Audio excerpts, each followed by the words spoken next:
অনেক দিন পরে হাফসার সাথে দেখা। হাফসা কিন্তু আজকে অনেক বেশি খুশি, যেহেতু হাফসাদের একটা ছাগলের বাচ্চা হয়েছে। তো যার কারণে হাফসা অনেক বেশি কিন্তু খুশি। তো যেখানে যাচ্ছে এই ছাগলের বাচ্চাটাকে কোলে নিয়ে কিন্তু এখানে ওখানে ঘোরাঘুরি করছে।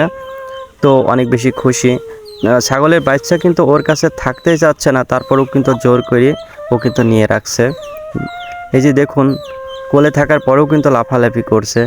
তো এক পর্যায়ে কিন্তু ছাগলের বাচ্চা লাফ দিয়ে কিন্তু পালাবে। এই যে দেখুন, এই যে ছাগলের বাচ্চা কিন্তু দৌড় দিছে। ও কি করবে এবার, ও দৌড়াই যায় কি ছাগলের বাচ্চা আবার ধরে নিয়ে আনবে। তো বুঝতেই তো পাচ্ছেন, ছাগলের বাচ্চাটা কিন্তু বিরক্ত ফিল করছে, কিন্তু হাফসা কিন্তু ছাগলের বাচ্চাটাকে অনেক বেশি ভালোবাসে। তো যার কারণে ও ছাগলের বাচ্চাটাকে যতবারই দৌড় মারছে ও ততবারই ধরে ধরে আবার নিয়ে আনছে।